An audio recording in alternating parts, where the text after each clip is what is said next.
In 1972, deep inside one of America's most remote forest regions, something surfaced that was never meant to be found.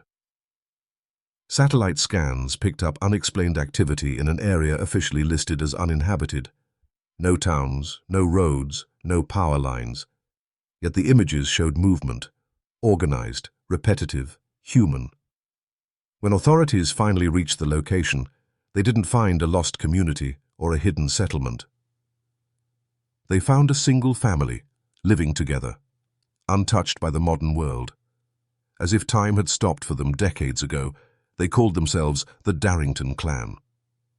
Locals whispered that they weren't just isolated, they were removed, hidden on purpose, protected by silence. And when the first member was asked why they had never contacted the outside world, his answer left everyone unsettled. "If you finally found us, who told you where to look?" Disclaimer. This story is a work of complete fiction. Any resemblance to real people, places, or events is purely coincidental. Chapter 1. The Signal That Was Never Logged. America in 1972 was a nation trying to find its balance again. Wars had ended, trust had thinned, and technology was advancing faster than public understanding. That was when a low-frequency signal appeared. It didn't match any registered broadcast. It wasn't military, it wasn't commercial, and it definitely wasn't accidental. Every night at exactly 11:40 p.m., the same signal surfaced. Steady, controlled, deliberate. The source pointed to a frozen stretch of land in northern Montana. According to federal records, nothing existed there, no licensed settlements, no infrastructure, just dense forest and elevation changes sharp enough to discourage travel. Engineers initially assumed it was interference, but interference doesn't repeat with precision.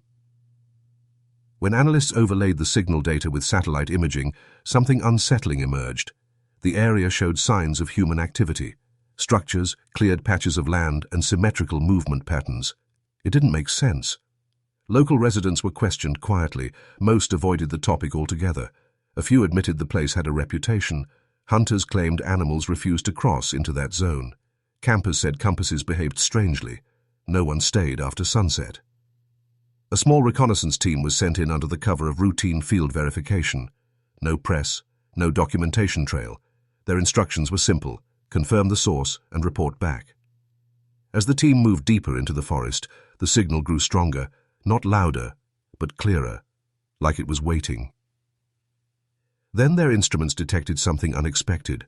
Repeated footstep patterns, human, steady, organized. But there were no visible paths, no fresh disturbances in the terrain. Just before dusk, the team leader radioed in. "There are buildings here, old ones, maintained, and it feels like someone's been here and watching us for a while." The transmission cut off. No distress call followed, no emergency signal activated. By morning, the forest had gone silent. The only thing recovered was the team's vehicle, parked neatly at the edge of the tree line. Doors locked, equipment untouched, no signs of struggle. The team itself was gone. And with that disappearance, a forgotten name resurfaced. Chapter 2. A family without a footprint. The disappearance of the reconnaissance team never reached the news. Officially, the mission had never happened. Files were relabeled, coordinates were blurred, and the forest returned to silence. But inside a narrow federal archive room, a new folder appeared. Thin, unmarked, and deliberately incomplete. Its label read, Darington, prior reference found. What followed raised more questions than answers. There were no birth certificates, no land deeds, no census data. Yet the name Darington appeared once, buried deep inside a regional church registry dated 1911. It referenced a married couple who arrived suddenly, refused documentation, and vanished within a year. No follow-up, no explanation. Investigators began reconstructing the possibility no one wanted to say out loud. This family had been isolated for generations, not by accident, but by design. A second team was assembled weeks later, this time larger, more cautious, and with one added instruction never spoken aloud: observe before engaging. As they approached the coordinates, the forest changed. The air felt heavier. Sound didn't travel the same way. Footsteps seemed muted, absorbed by the ground itself. Then, just past a steep ridge, the trees opened and revealed something that should not have existed. Homes. Not tents, not temporary shelters, solid wooden structures, weathered but maintained. Smoke rising gently from stone chimneys, paths carved with purpose, not chance. This was not survival living. This was routine. The team stopped moving. From the far edge of the clearing, figures emerged, men, women, children. They stood quietly, dressed in simple, outdated clothing. No signs of fear, no curiosity, just calm awareness, as if the moment had been expected. One man stepped forward. He appeared to be in his late 60s, his posture stray. Quiet, his eyes steady, focused, not surprised. He spoke clearly. "You came earlier than we thought." No introduction, no confusion. He knew they were coming. The team leader identified himself and stated they were conducting environmental research. The man listened patiently, then nodded slightly. "We don't interfere," he said. "We stay where we were told." That single sentence shifted everything. Told by whom? When? And why? Inside the settlement, time had moved differently. The homes contained handmade furniture, preserved tools, books printed before 1940. There was no electricity, yet everything functioned smoothly, like a system perfected long ago. Children watched from doorways but never crossed invisible boundaries. Everyone seemed to know exactly where they belonged.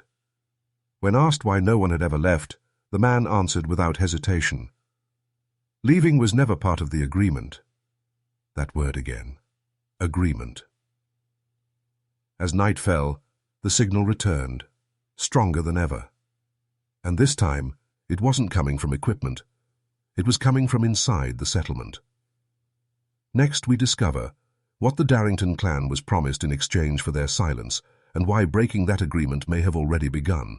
Chapter 3. The Agreement. No one remembered. The second team stayed the night. That alone should have been impossible. Official protocol demanded withdrawal after first contact, especially with an undocumented settlement. But something about the Daringtons discouraged urgency. There was no resistance, no hostility, just a calm that felt carefully maintained. The older man introduced himself simply as Elias Darington. No title, no role claimed. When asked who led the family, Elias gave a faint smile. "We don't need leaders anymore," he said. "We already made our choice." Dinner was offered. Slow, deliberate, and silent. Every movement felt rehearsed, not forced. Children waited until elders sat. No one spoke over another. It was a structure built on memory rather than rules. After the meal, Elias led two officers into a smaller cabin set apart from the rest. Inside, the walls were covered with journals, dozens of them. Each handwritten, each dated. The earliest entry was from 1893. According to the journals, the Daringtons had once lived like anyone else. Small farmers, tradesmen, church-going families. They were not hiding, until someone came to them. The entries never named who that someone was. Only descriptions. Men in plain suits, no insignias, no introduction. Always arriving together, always leaving before sunrise. The offer was simple. Isolation in exchange for protection. Silence in exchange for survival. From what, the journals never explained clearly. Just vague references. Disease, displacement, collapse. Words that felt too large for the time they were written. One entry from 1917 stood out. They said the world would change faster than we could recognize ourselves in it. When asked if the agreement still applied, Elias closed the journal carefully. "It ended when you arrived," he said. That answer unsettled the team. They hadn't forced their way in. They hadn't uncovered classified records. By all reasonable standards, this discovery was accidental. But Elias disagreed. "You didn't find us," he said quietly. "You replaced the ones who were supposed to come." Late that night, the signal intensified. One of the technicians finally traced it to a structure beneath the settlement, an underground chamber sealed with reinforced wood and metal too refined for the era suggested above ground. When questioned, Elias didn't deny it. "That's where we keep our side of the promise," he said, "but we don't open it anymore." "Why not?" His reply was barely above a whisper. "Because it listens." And for the first time since contact was made, the forest outside the settlement responded, not with sound, but with movement. Next we discover what lies beneath the Darington homes and why opening it may explain why the first team never returned. Chapter 4. Beneath the quiet ground. No one slept that night. The forest felt closer than before, as if it had shifted inward. Even the wind avoided the clearing, leaving the settlement wrapped in an unnatural stillness. The signal continued, steady, rhythmic, almost patient. At first light, the team requested access to the underground chamber. Elias didn't answer immediately. He stood near the central fire pit, eyes fixed on the ground, as if listening to something below the soil. "We were never meant to show it," he said. "But now that you're here, hiding it won't matter." The entrance was concealed beneath a storage cabin that appeared ordinary from the outside. Inside, the floorboards were reinforced. When moved, a narrow stairway revealed itself, descending far deeper than expected. The air changed instantly. Colder, drier, older. The walls were lined with metal panels, smooth and unfamiliar, not rusted, not corroded, as if time itself hadn't touched them. Embedded lights flickered on automatically as the team stepped down, despite there being no visible power source. At the bottom, they entered a circular chamber. In the center stood a tall structure, part mechanical, part architectural. It resembled no known device. Cables disappeared into the walls, symbols were etched along its surface, worn not by age, but by repeated contact. The signal was originating from here. One technician whispered what no one wanted to admit. "This isn't broadcasting outward, it's responding." Elias explained that the structure arrived with the men in suits. It had always been there, he claimed, but it only activated after the agreement was sealed. The Daringtons were instructed to maintain the settlement above it, live their lives, and never interfere. Over time, Elias said, it stopped speaking to us. The journals confirmed it. Early entries described voices, not heard, but felt, instructions without sound, reassurance without comfort. Then the entries changed. Words like pressure, waiting, and delay began to appear. A final note written in 1948 read, "They have not returned. The device still listens. We are no longer certain what it remembers." The team realized something unsettling. Whatever this structure was, it expected contact, and the Daringtons had been filling that role for decades, simply by existing above it. One officer asked the question no one else dared.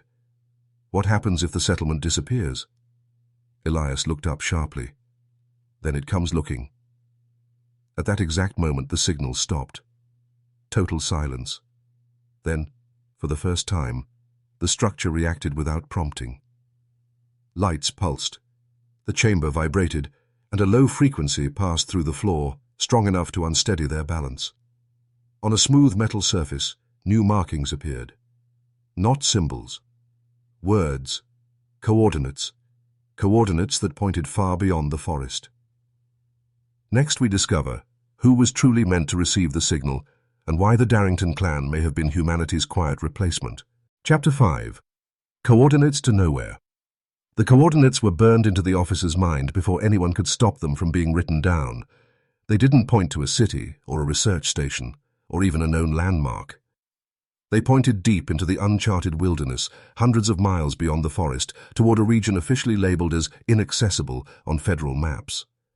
The team froze. Elias's eyes were calm, but his hands trembled slightly. "It was never meant for you," he said softly. "The device chooses who it speaks to, and tonight it has chosen you." No one asked what chosen meant. Words seemed inadequate. For hours they debated. Should they follow the coordinates, report them to headquarters, or leave the device untouched and leave the Daringtons alone? Elias broke the silence. The device listens, yes, but it also remembers. It is patient, and patient things wait. Very well. He gestured toward a faded map on the cabin wall. Every location marked had been crossed out, except these new coordinates. The forest outside whispered as if agreeing.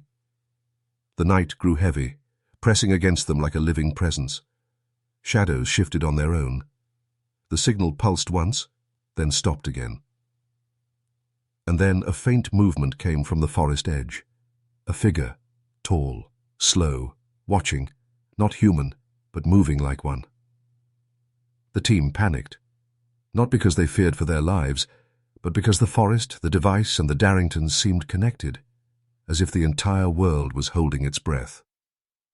Elias stepped forward, voice low and firm.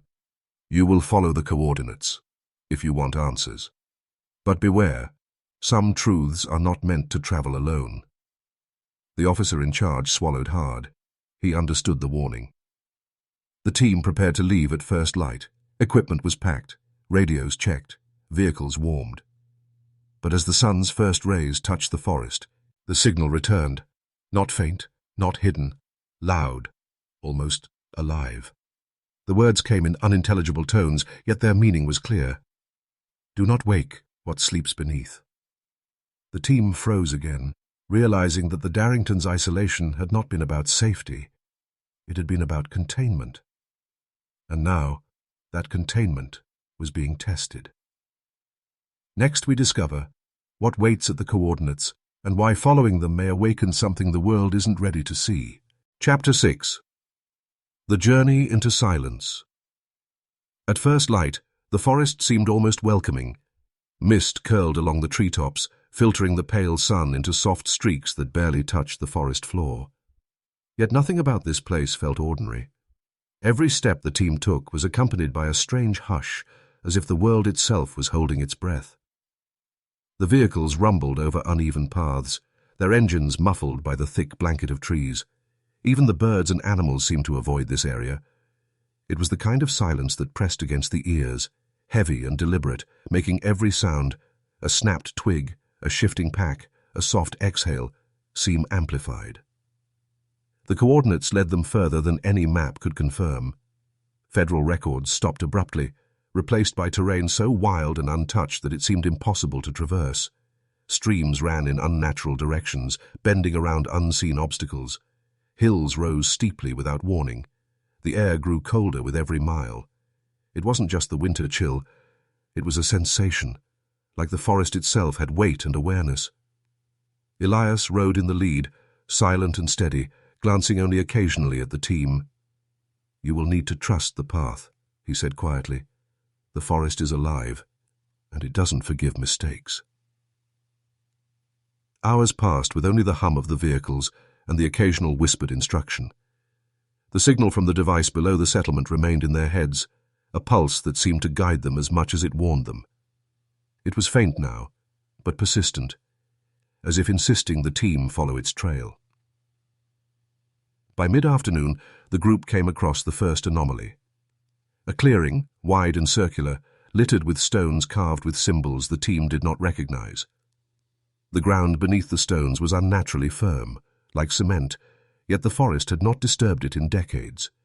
The symbols appeared etched with precision and intent, their purpose lost to time. The officers recorded every detail, but unease settled in their stomachs. Something about the markings felt like a message, not just decoration. As they pressed on, the path became almost invisible. Vines twisted around trees like walls, mud swallowed their boots, and every step forward seemed to stretch time itself. Shadows grew heavier, deeper, and the sunlight dimmed before evening even approached. Then, just as hope began to waver, the faint outline of a structure appeared on a distant ridge. Not built by modern hands, but deliberate, angular, massive, and silent. Smoke did not rise from it. No movement of any kind was visible. Yet the signal, weak but present, pulsed stronger than ever. One of the younger officers whispered, "Are we really prepared for whatever's waiting there?" Elias did not respond. Instead, he slowed the vehicles and gestured toward the structure. "Preparation is irrelevant. Only attention matters. Watch, listen, and remember." As they crested the ridge, the forest behind them fell away. The structure was larger than any one person could fully see. Its walls seemed metallic but organic, reflecting the last rays of sunlight in strange, shifting patterns. A deep vibration ran through the ground, not from engines, but from within the earth itself. The team froze, realizing that the world they knew, maps, boundaries, civilization, had ended somewhere behind that ridge. What lay ahead was beyond logic, beyond the ordinary. And just as they were about to move forward, the signal pulsed again, louder, almost like a heartbeat. It was then that a thought struck every member of the team at once. This place was waiting. They had arrived exactly when it wanted them to. Next we discover what lies inside the structure, and why the pulse of the signal may not welcome them as visitors, but as something else entirely. Chapter 7. The Threshold of the Unknown. The structure loomed over them like a monument abandoned by time itself. From a distance, it had seemed static, almost inert. But as the team approached, it felt alive, each metallic surface subtly shifting, reflecting sunlight in patterns that made the forest appear to ripple around it. Elias stopped the vehicles at the edge of a gravel clearing. No paths led to the main entrance, no doors, only an opening, dark and silent, that seemed less like an entrance and more like a mouth waiting to speak. The signal pulsed once, sharply, like a warning. Every member of the team felt it in their chest, vibrating through their bones. Their radios were useless. GPS signals failed. Even the compasses spun, as if mocking their sense of direction. One of the younger officers, shaking slightly, whispered, "I don't like this. It's wrong." Elias replied quietly, his voice steady, almost hypnotic. "Wrong is only what we do not understand. Step carefully. Observe. Do not disturb more than necessary." They exited the vehicles. The ground beneath their boots was firm but slightly warm, as if the earth itself carried energy they couldn't see. Each step closer made the structure seem taller, wider, more incomprehensible. The walls were smooth, yet etched with patterns that seemed to shift when observed from different angles. Finally, they reached the opening. It was an archway of black metal, tall enough that even Elias had to duck slightly. No hinges, no locks. Yet the entrance responded as if aware, opening slightly wider as they approached, inviting them in. Inside, the air was different, cooler, denser. It smelled faintly metallic and faintly like rain after fire. The walls reflected a dim green glow, faint but enough to illuminate strange machinery embedded in the surfaces. Tubes, wires, and panels hummed softly, pulsing in rhythm with the signal from the forest. The team moved cautiously. Every footstep echoed unnaturally, though the ceiling seemed impossibly high. Shadows stretched and shifted, almost moving independently of the team. Elias stopped in front of a central console-like structure. It was taller than a man, cylindrical, with panels that blinked irregularly. Symbols flashed briefly, unintelligible but precise, almost as if the structure itself was thinking, observing. "It listens," Elias whispered, more to himself than to anyone else. "And it knows who we are." One officer reached out, compelled to touch the surface. The moment his fingers brushed it, a low vibration ran through the floor like a heartbeat multiplied 100-fold. The green glow intensified and the entire chamber seemed to breathe. From the shadows, shapes began to emerge, not fully visible but humanoid in form. Standing, watching, waiting. The Daringtons' journals hadn't prepared them for this. No diagram, no note, no entry hinted at the presence of living figures intertwined with the structure itself. The signal pulsed again, faster this time, louder, more insistent. It was no longer merely a broadcast. It was communication, or command. Elias took a step forward. "Do not panic. Remember, it does not harm without reason, but it judges those who take more than they are given." The team understood the warning instantly. This was no longer just discovery. They were now participants in something older, deeper, and far more conscious than anything humanity had designed. A panel shifted suddenly, revealing a staircase descending into complete darkness. The vibration increased, resonating through their bones. Every instinct screamed, "Stop!" But the signal was calling, insistent, patient, waiting. And as the first officer stepped down, the others followed, one by one, into the unknown. Next we discover what waits at the bottom of the staircase and why stepping inside may awaken more than the Daringtons ever intended. Did you know, in 1978, geologists in the remote Siberian taiga discovered a family that had lived completely isolated from the outside world for over 40 years, the Lykov family. They were Old Believers, a religious group who fled persecution in the 1930s and survived deep in the wilderness with no contact with modern society, unaware of World War II and other major global events. Their isolation was so complete that when first found, they were still using tools and ways of life unchanged for decades. Similar real isolated communities still exist today.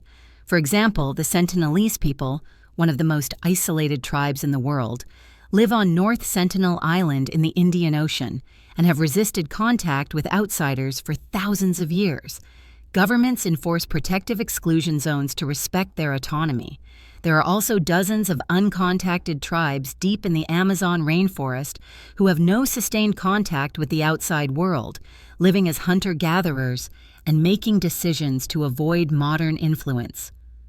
These real examples show that human isolation isn't just fiction.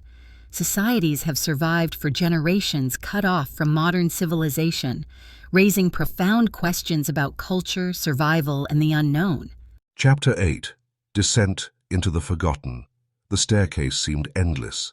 Each step carried them deeper, farther from sunlight, and deeper into a place that felt older than the forest itself.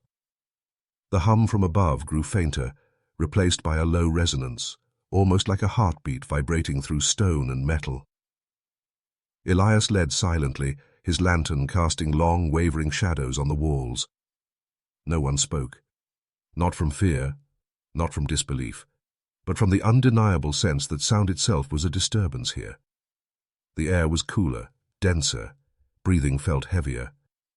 Even the youngest officer felt the weight pressing against lungs and chest, like the earth itself was watching, testing, and waiting. After what felt like hours, the staircase opened into a vast chamber. Unlike the room above, this one was cavernous, extending beyond sight. The walls glimmered with veins of metal and crystal, pulsing faintly in rhythm with the signal.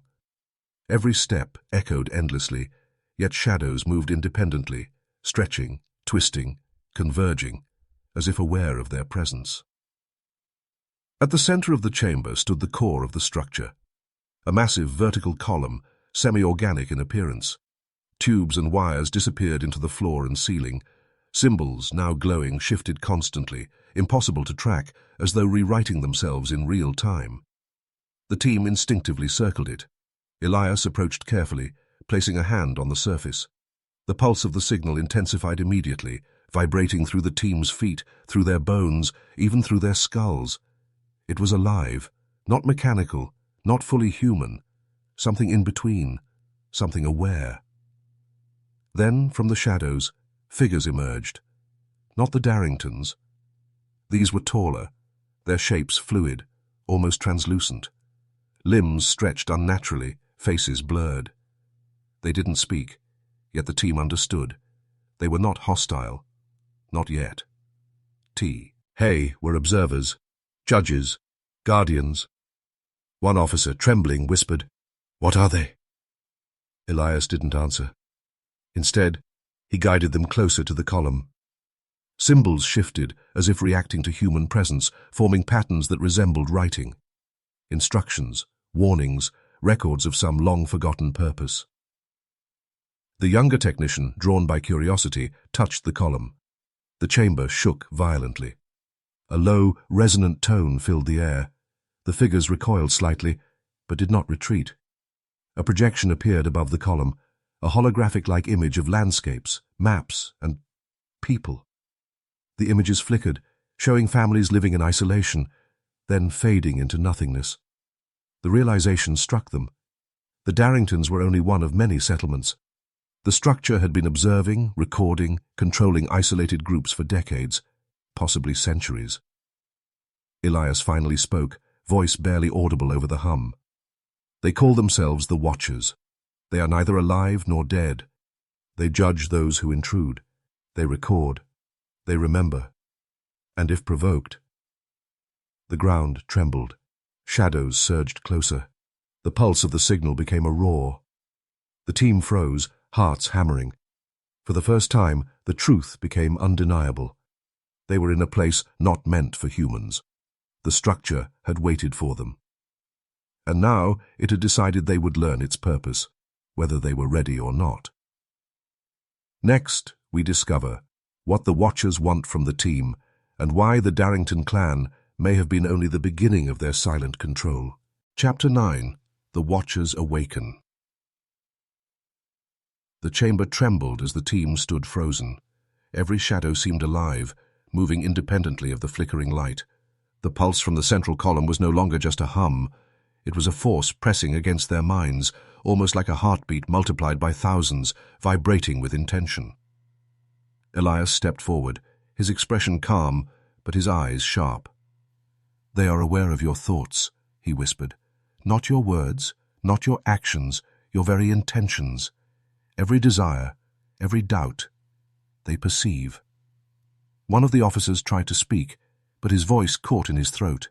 Even breathing felt amplified, as if the structure itself was cataloguing every exhalation. The translucent figures, the Watchers, drifted closer. Their forms stretched taller, twisting slightly, faces still blurred, but somehow focused, fixated entirely on the team. Suddenly, the youngest technician shouted, "They know why we're here! They know!"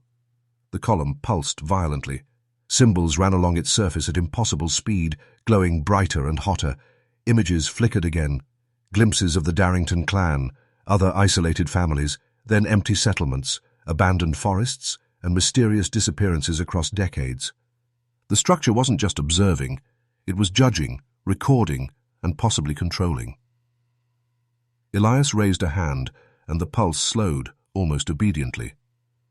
"They do not attack without reason," he said, voice trembling slightly. "But if you take what is not yours, if you interfere, they will." One officer, curious and reckless, approached the column. He reached out. The moment his fingers touched the surface, a shock ran through him. Not electric. It was mental. Images invaded his mind. Families living in isolation, rituals, warnings, mistakes, betrayals. He stumbled back, gasping, his eyes wide. "They're showing us everything," he whispered. "Oh, all the history, all the failures." Elias shook his head. "Not everything. Only what they decide you are ready to see." A deep vibration spread through the chamber. The shadows surged closer, not threatening, but enveloping the team in an oppressive presence. One of the Watchers stretched its form over the column, merging with it, as if feeding off the signal. Then a single thought, clear and heavy, entered every mind simultaneously. "You have been chosen. Do not betray the order, or the order will awaken fully." The team understood instantly. This was not just an abandoned device. It was a sentinel. The Daringtons had lived above it, not merely to survive, but to contain it, to maintain its slumber by obeying the unspoken rules. Elias whispered again, voice barely audible. "We are not here to control it. We are here to witness. And to survive, we must not disturb more than necessary." Suddenly, a metallic click echoed through the chamber. Panels shifted. A hidden doorway opened at the far end of the room. Beyond it, darkness stretched, deeper than the eye could see. A faint glow emanated from within, pulsing in rhythm with the heartbeat of the Watchers. One officer swallowed hard. "Do we go in?" Elias's gaze hardened. "You don't have a choice. The structure has chosen. It is no longer just waiting, it is observing. And now, it tests you." The team took a collective breath. Every instinct screamed to retreat, but curiosity, and perhaps fate, pushed them forward. With the watchers silently drifting alongside, they stepped through the doorway. The pulse of the signal followed them, vibrating through the air, through the walls, through their very bones. And in that moment, they realized the watchers were no longer passive. They had awakened. Next, we discover what the watchers demand and why the Darington clan may have been only the first of many to face their silent judgment. Chapter 10. The First Test. The air in the chamber thickened as the team stepped further into the darkness. Every pulse from the column felt like a heartbeat against their chests, pressing against their thoughts.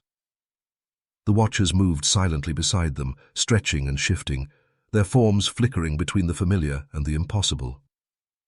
Elias motioned for the team to stop. "This is the first test," he whispered. "It will judge you, not on strength, not on skill, but on intent."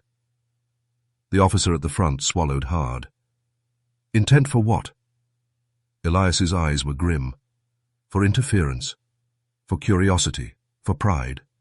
Every thought is visible here, every action weighed. Suddenly the chamber shifted, not physically, but perceptually. The walls seemed to stretch farther apart, shadows twisting into shapes that mimicked the team's deepest fears. Whispered voices echoed through the darkness, familiar voices, distorted, repeating memories from home, moments of failure and long-buried guilt. The youngest technician stumbled, overwhelmed. "It's inside my head." Elias placed a steadying hand on his shoulder. "Focus. Only one rule. Observe. Do not interfere." The column pulsed violently, and a path of light appeared across the floor, leading to a smaller chamber beyond. The shadows of the watchers aligned along the walls, watching the team's every step. Every move was mirrored, every hesitation reflected. As the team crossed the glowing path, one officer tried to glance at the walls, curious about the patterns etched into them. Instantly, the room responded. Symbols appeared before his eyes, glowing bright red, and the whispering voices became louder, sharper, targeting his fears directly. He froze, panic rising. I can't." Elias grabbed his arm. "Do not fight it, accept it, acknowledge, but do not resist." The officer trembled violently, struggling to stay upright, but slowly regained composure. The symbols faded, the whispers dimmed. The path ahead glowed steadily once more. "This is how it tests," Elias explained quietly. "It shows you your truths. It exposes what you hide. The Daringtons endured this every day. They survived by accepting their reality, without attempting to change it."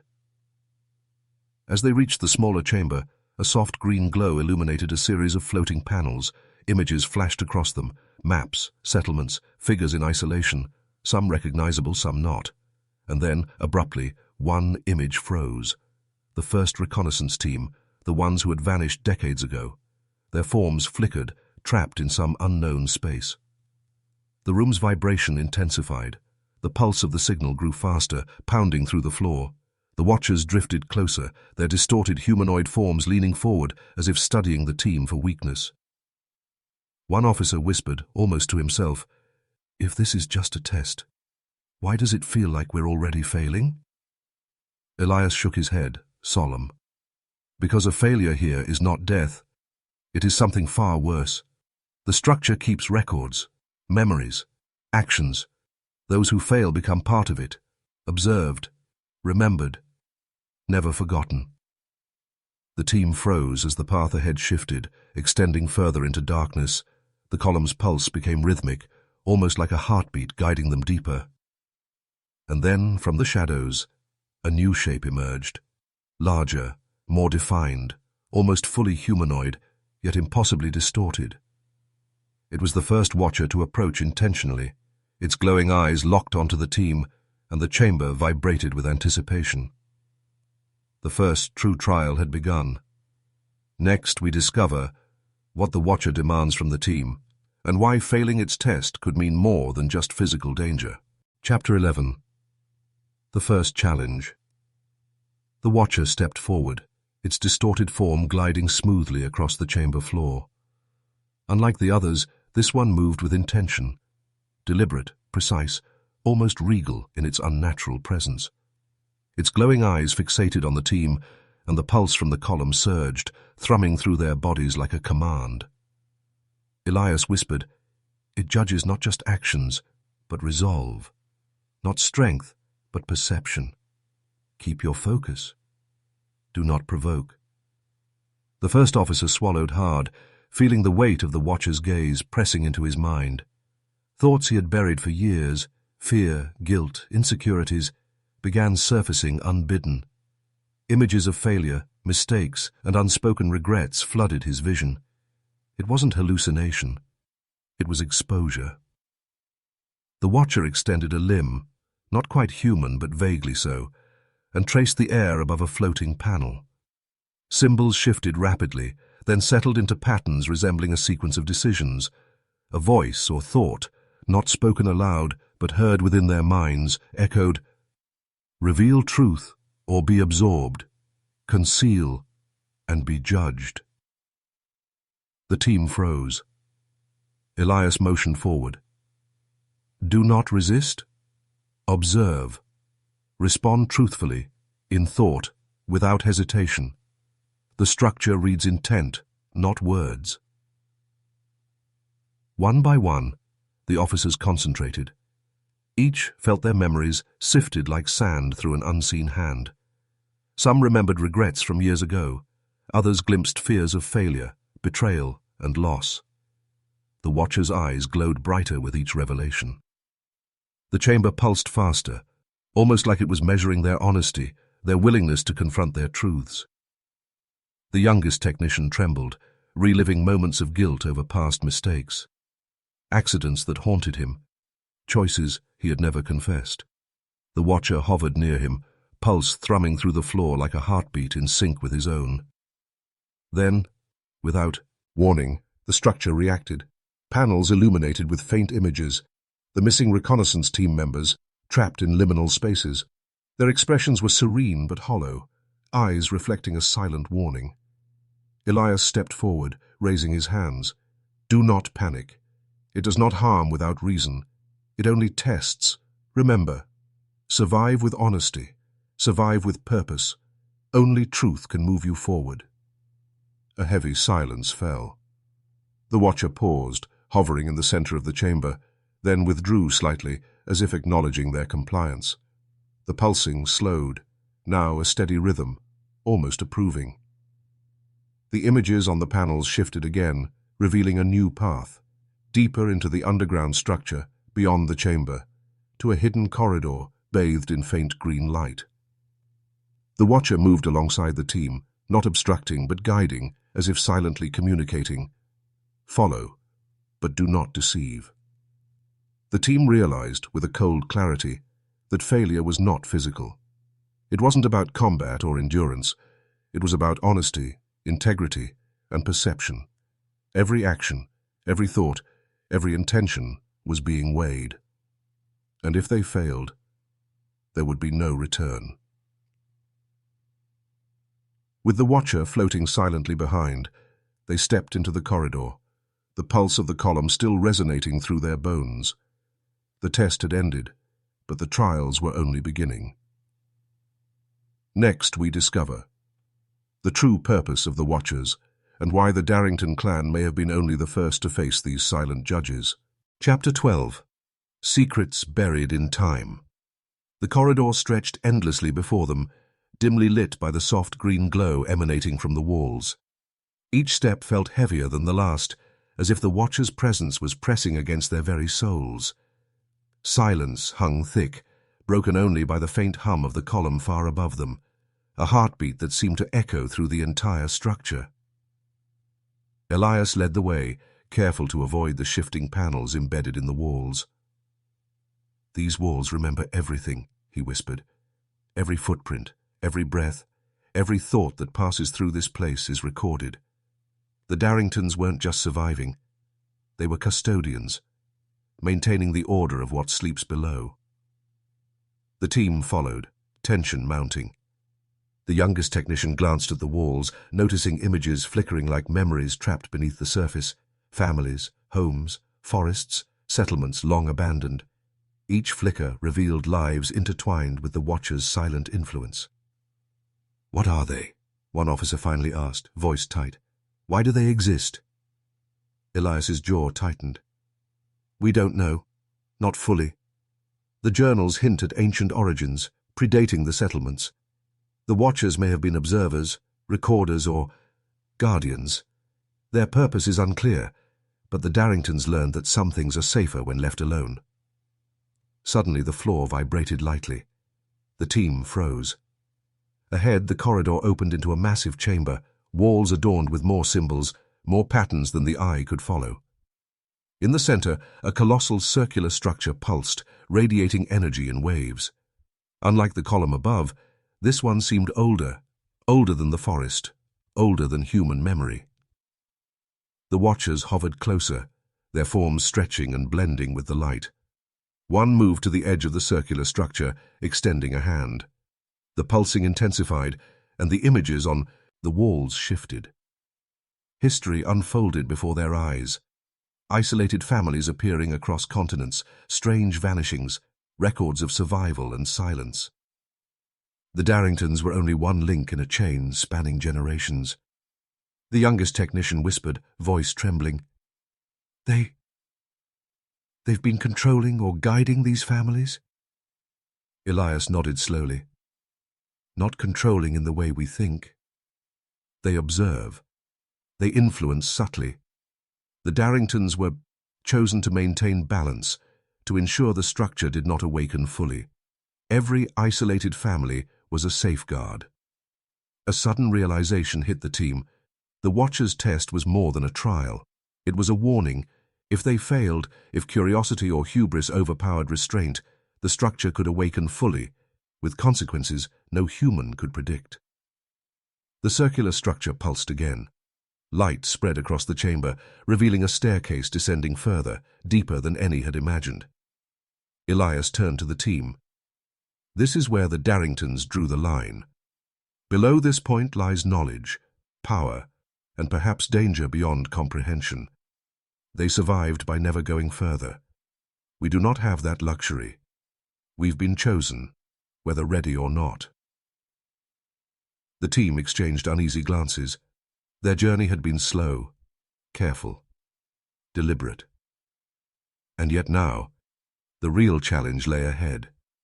Beyond the first test, deeper into the Watcher's world, where history, memory, and intention intertwined in ways they couldn't yet understand. As they stepped toward the descending staircase, the pulse of the structure intensified, vibrating through the air, the walls and the floor beneath their feet. The Watchers flanked them silently, guiding, observing, ready to judge. It was a journey into the unknown, and there was no turning back. Next we discover what awaits at the very bottom of the Watcher's domain and why crossing the Daringtons' final boundary may reveal truths too dangerous to ignore. Chapter 13. Into the Watcher's core. The staircase ended abruptly, opening into a cavern so vast it defied comprehension. The walls were no longer simple stone or metal.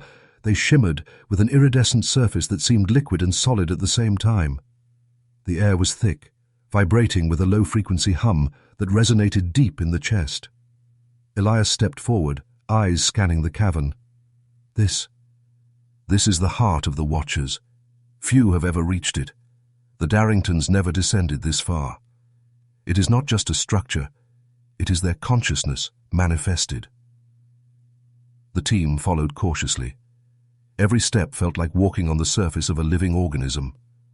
The walls pulsed faintly with light, reacting to their presence. Symbols moved in patterns, shifting, rewriting themselves in ways no human mind could fully comprehend. The Watchers glided alongside them, taller, more defined, almost blending with the flowing walls, observing every heartbeat, every breath. At the center of the cavern was a massive chamber, circular, with a vertical column that dwarfed the one above. But this was different. It radiated not just energy, but awareness. The floor beneath it thrummed with life, or something like life, and the air carried an almost tangible memory of every family the Watchers had overseen. The pulsing intensified as the team approached. The images on the walls shifted again. Glimpses of the Darington clan, the first reconnaissance team, isolated settlements from distant continents. Every life touched, recorded, preserved. The Watchers had not merely observed. They had maintained the balance of countless existences. One officer swallowed hard. It knows we're here. Everything about us. Elias nodded. Yes. And it will judge. It can detect truth, intent, fear, curiosity, even hesitation. Suddenly one of the floating panels shimmered and projected a figure, human, yet impossibly distorted, wearing old-fashioned clothing resembling the earliest Darington ancestors. The figure raised a hand. Symbols danced in the air, forming a message the team somehow understood in thought. Those who enter must either witness or be absorbed. Intent defines survival. Intent defines purpose. The column's pulse grew violent, echoing through the cavern. The Watchers shifted closer, forming a living ring around the team. Shadows stretched and intertwined with light, creating illusions of doors, hallways, and figures from the team's own memories. Fear surged, deep, personal, and unrelenting. Elias whispered, "Do not fight what you see. Accept it. Observe. Your survival depends not on strength, but on clarity of mind." The Watchers can sense doubt more than hesitation. One officer reached out, drawn to the column. Immediately, a vision overwhelmed him. Entire families living in isolation, generations untouched by the outside world, all under the silent oversight of the Watchers. Some disappeared, some thrived, all connected by the structure's invisible threads. He stumbled back, gasping. They control everything we thought was random. They decide who survives, who disappears." The column pulsed again, more intensely. The air itself vibrated, carrying a sense of expectation, judgment, and inevitability. The team realized with chilling clarity that this was no ordinary structure. It was alive, not in flesh, but in consciousness, and it had been waiting patiently for them. Elias took a deep breath. We are in their domain now. What happens next will define us, and may even define the fate of anyone who ever crosses paths with the Watchers. The team stood silently, hearts pounding. The Watchers formed a circle tighter than before, watching, waiting, measuring. And in that moment, the pulse of the column felt like a single throw, aware, alive, and unrelenting. Chapter 14. Judgment of the Watchers. The cavern felt alive, breathing around them. The team stood frozen as the Watchers closed in, their translucent forms stretching and folding with a fluid precision that defied human comprehension. Each movement was deliberate, measured, as if the structure itself was orchestrating a symphony of observation and judgment. Elias's voice cut through the oppressive silence. This is the first true judgment, not a test of courage, not of strength, but of intent. What you bring in your hearts, fear, curiosity, pride, will be weighed. The youngest technician swallowed hard. And if we fail, Elias's gaze was unflinching, then we become part of its record, observed, preserved, never forgotten, but never free. The pulsing from the central column intensified. It vibrated through the floor, through their bones, through their very thoughts. The chamber's walls shifted, projecting visions, the Darington clan, generations of isolated families, and the first reconnaissance team, now trapped in some liminal space. One officer instinctively stepped forward. The column reacted instantly, green light flashing across the cavern. Shapes emerged from the shadows, twisting into reflections of the officer's deepest fears, failures, regrets, unspoken betrayals. His breath caught, body trembling. Elias stepped forward, placing a hand on the officer's shoulder. Do not resist. Do not fight. Observe. Accept. Only clarity will protect you here. The visions continued, relentless. The Watchers watched the team, their forms almost blending with the flowing walls. They did not speak. They did not threaten. They measured. They weighed. Every thought, every hesitation, every intent was catalogued. The officer closed his eyes, forcing himself to focus, to sift through memory and fear. Slowly, The pulse of the column responded, slowing slightly, as if acknowledging his honesty. Other team members followed suit, confronting personal fears, choices that had haunted them for years, doubts they had ignored, secrets they had buried. The chamber's rhythm matched their acceptance or resistance. Each person who confronted their inner truth gained a subtle reassurance from the Watcher's presence, a quiet acknowledgement. Then, as the last officer steadied himself, the column pulsed violently one final time, and the cavern went silent. The visions vanished. The Watchers floated back, forming a circle but no longer pressing forward. Elias exhaled slowly. They have judged, but judgment is not final, only observation. You survived this phase, but the true purpose of the Watchers is still ahead. What you saw was only a glimpse of what the Daringtons were protecting us from. The team realized that survival did not guarantee understanding. The Watchers were neither benevolent nor malevolent. They were forces beyond human morality, ancient and patient, maintaining order in a way humans could barely comprehend. The pulsing slowed, almost to a heartbeat. The Watchers' forms shimmered, then began moving toward the next chamber.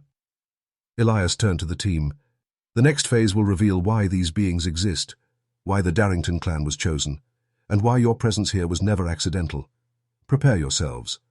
Observation has ended. Interaction begins.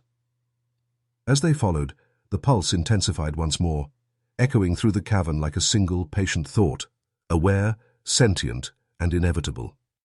Next we discover the hidden purpose of the Watchers and why the Darington clan may have been humanity's first silent guardians. Chapter 15. The Inner Sanctum. The corridor ahead narrowed, walls pulsing faintly with the rhythm of the column behind them. Every step carried the weight of centuries of observation. Shadows stretched unnaturally, shifting and coiling like liquid, reflecting the Watcher's presence in shapes that danced just beyond comprehension. Elias led the team forward, his face calm but eyes sharp. "We are about to enter the inner sanctum," he said. "Few have seen it. Fewer still have returned. The Daringtons understood its power. Their survival depended on restraint." The team hesitated at the threshold. Beyond lay a massive chamber, dimly lit by an eerie green glow. Symbols lined the walls, moving like a living script. The air vibrated, carrying a hum that resonated through their bones, syncing with their pulse. At the center stood an enormous structure, taller than any man. It was both mechanical and organic, etched with thousands of symbols and embedded with panels that seemed to float slightly above its surface. The Watchers hovered around it, their forms blending with the shimmering walls, observing the team's every movement. Elias stepped closer. This is the source of the Watcher's purpose. It is not just a recorder of lives, nor merely a judge. It is a system, a consciousness that monitors, protects, and sometimes guides humanity in ways beyond our understanding. One officer swallowed hard. Guides? Protects? How? It's not human.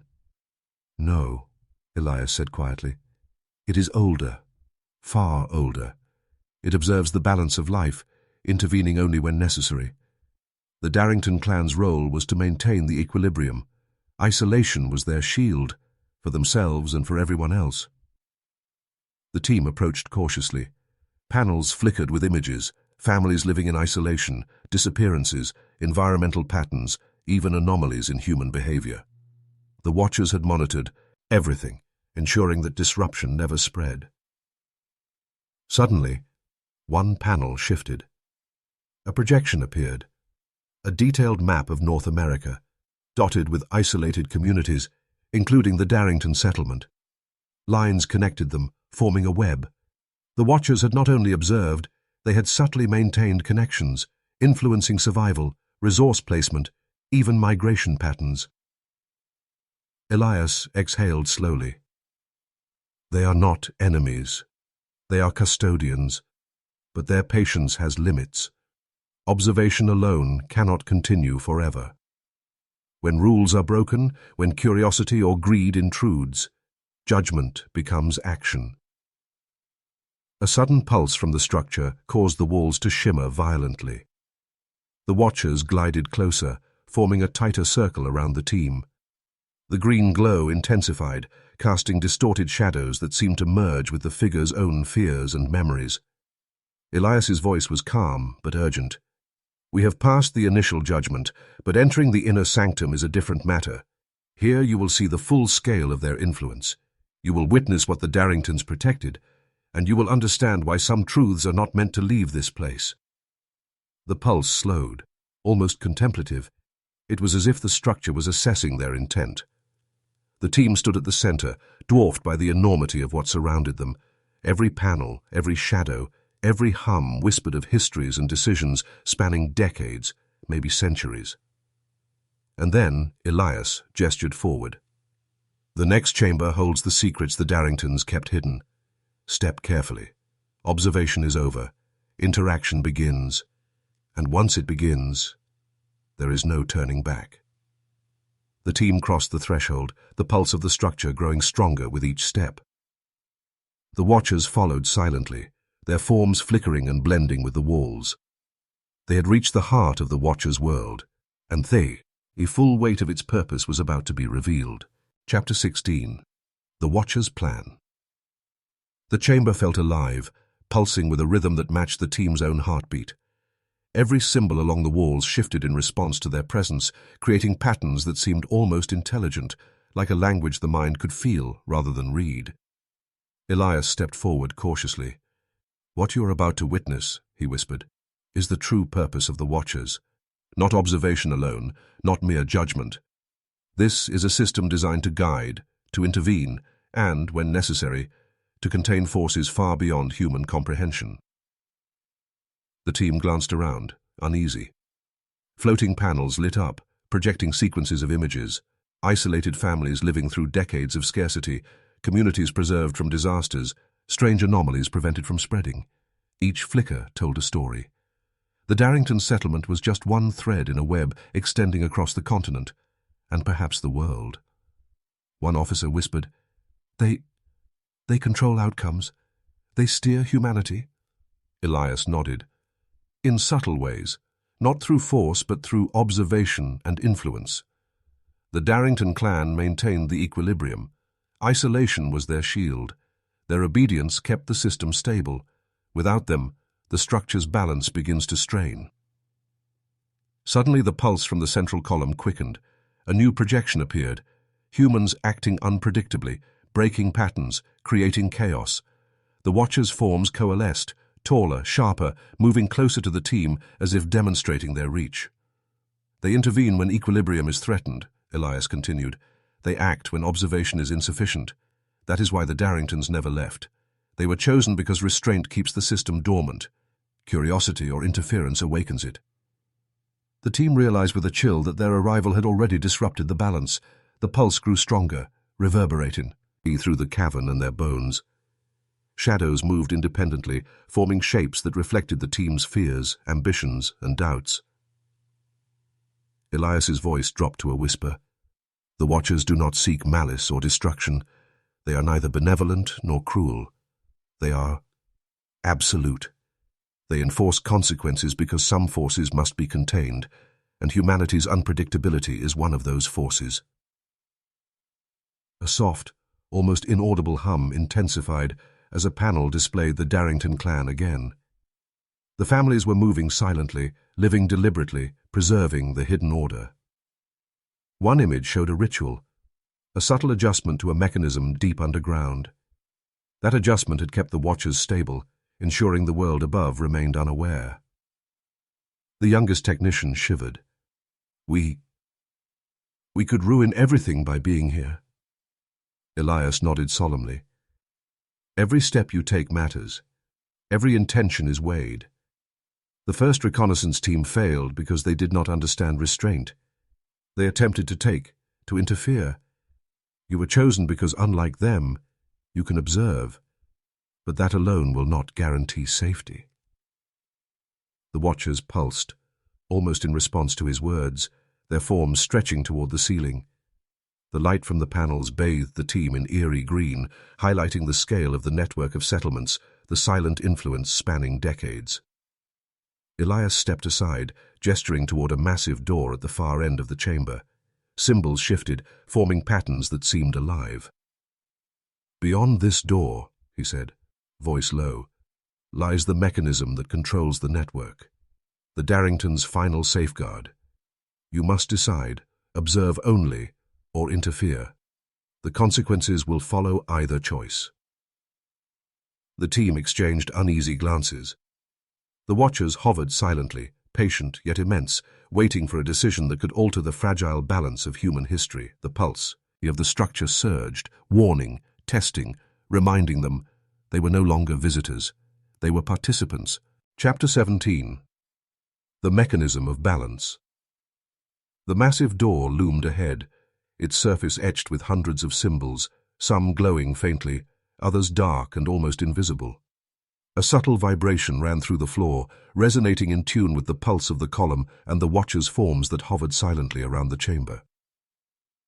Elias took a step closer. "This is it. The mechanism the Darington clan protected. It is not a machine in the sense you understand. It is a convergence of observation, energy, and intention. It maintains the balance the watchers enforce. Touch it recklessly, and the system will awaken fully." The team approached cautiously, hearts hammering. Every instinct screamed caution, but curiosity gnawed relentlessly at their minds.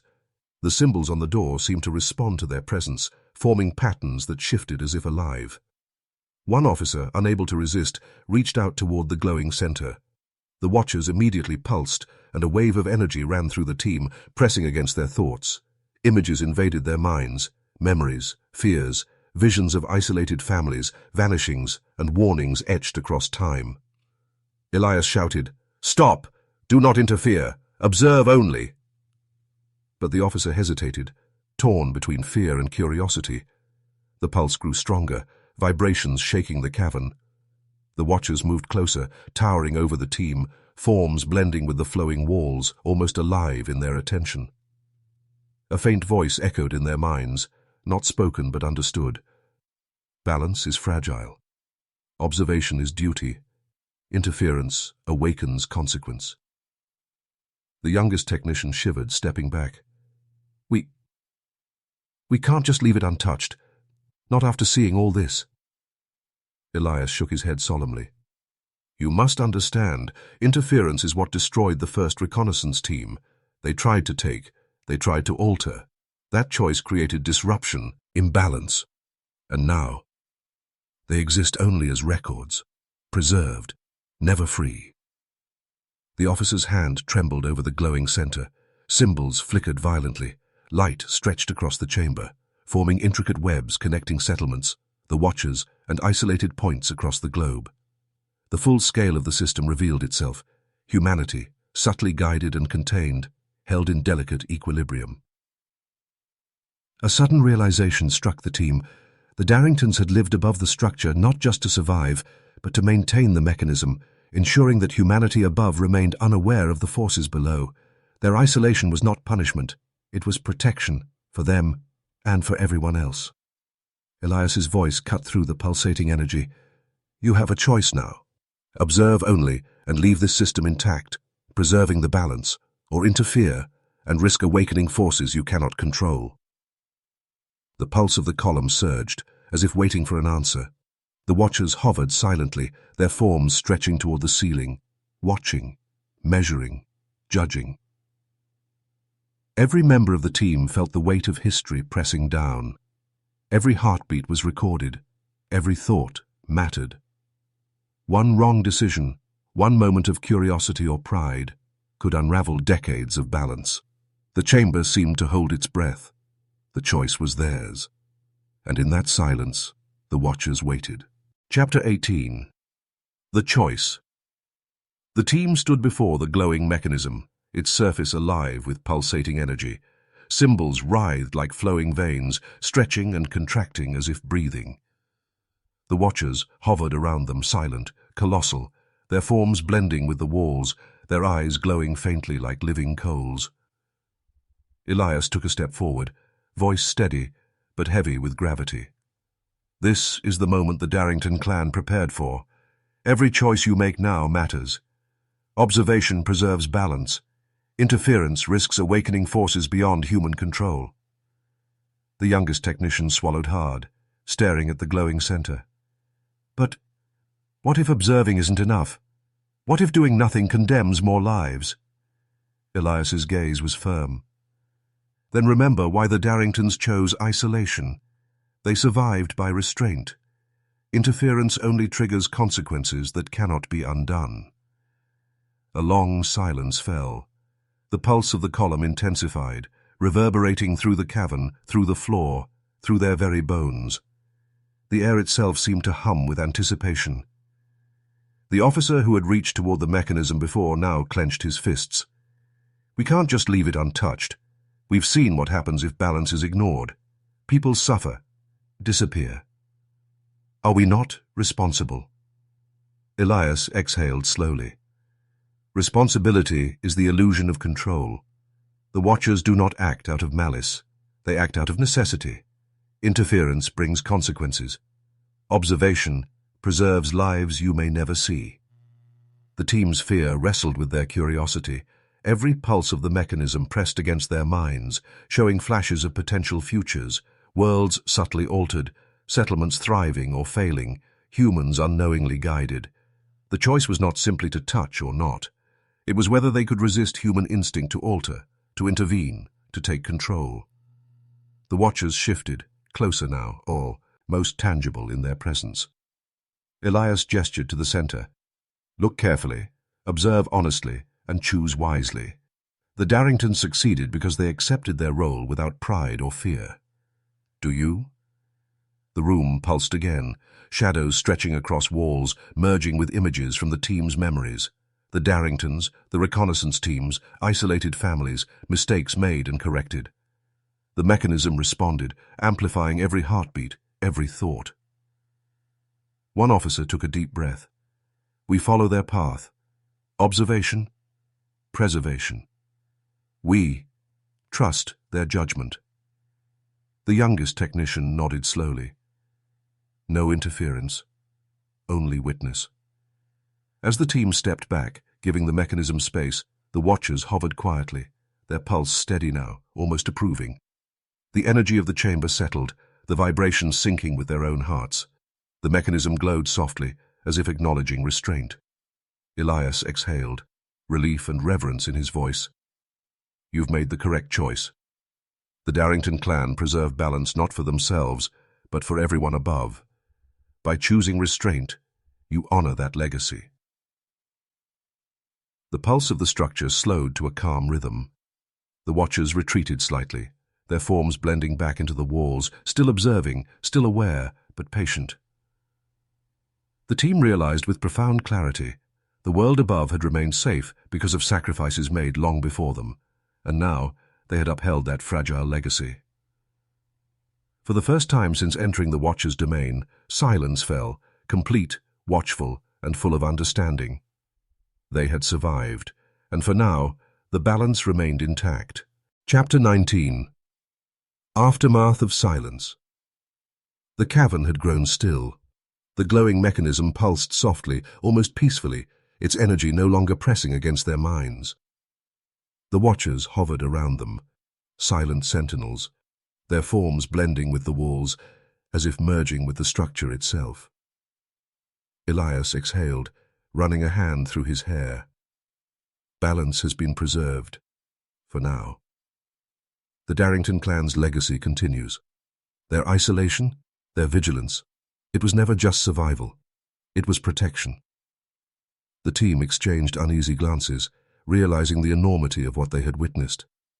Every choice, every restraint, every heartbeat in that chamber had been recorded. They were now part of the Watchers' history, observers in a system far older and more complex than they could comprehend. The youngest technician finally spoke, voice trembling. So, we've seen it all, but we can't tell anyone. Nobody would believe this. Elias nodded solemnly. Exactly. Knowledge without restraint invites catastrophe. The Daringtons lived quietly, unseen, to prevent the Watchers' influence from unraveling. That is why isolation was necessary. That is why secrecy is required. The chamber seemed to acknowledge his words.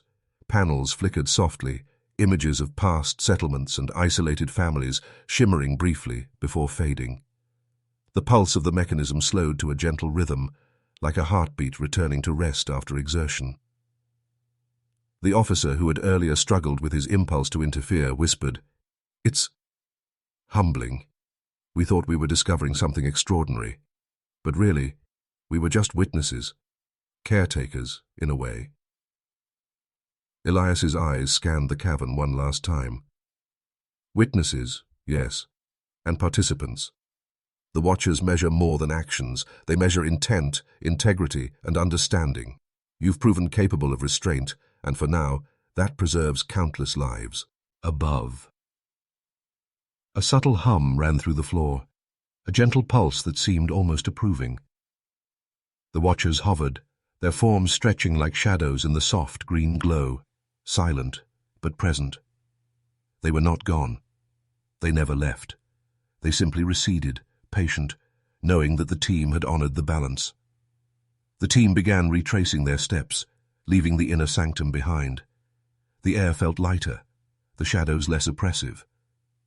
Yet the memory of what they had seen lingered, pressing against their consciousness like a silent warning. Knowledge has weight, and power has consequence. Elias paused at the edge of the corridor, looking back once more. "Remember," he said softly, "the Darington clan's story is not about isolation for its own sake. It is about responsibility, restraint, and understanding forces beyond human comprehension. If you fail to honor that, the Watchers will not wait." As the team emerged into the forest above, sunlight filtered through the mist, warm and ordinary, almost shockingly mundane after the subterranean world they had traversed. The pulse of the Watchers lingered faintly in their minds, a reminder that some legacies are unseen, yet profoundly influential. They were alive. They had learned the truth, and the balance remained intact because restraint had prevailed over curiosity and observation over interference. But in the back of their minds, they knew. The Watchers were patient, and one day, humanity might be tested again. Chapter 20. Legacy of the Watchers. The team emerged fully into the daylight, the forest stretching before them in familiar green, yet nothing felt ordinary anymore. Every rustle of leaves, every distant bird call carried the echo of what they had witnessed underground, the pulse of the Watchers, the mechanism, the centuries of observation and judgment.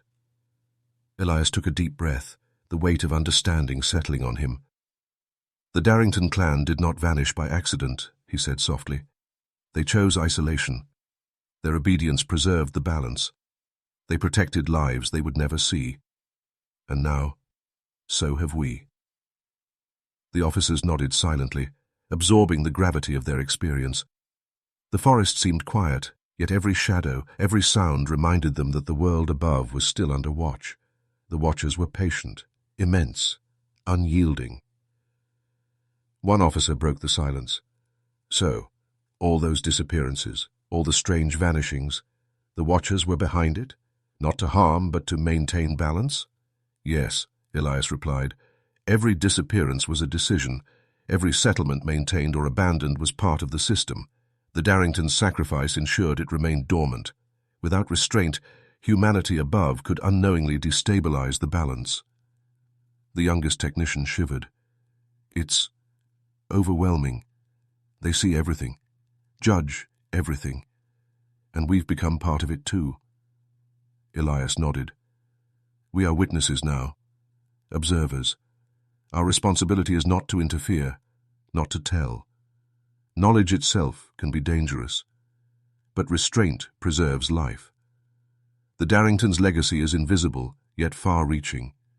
We carry that same responsibility." They walked through the forest, sun filtering through the trees, ordinary yet strangely fragile. The pulse of the Watchers lingered in their minds, soft but insistent, a reminder that observation never truly ends.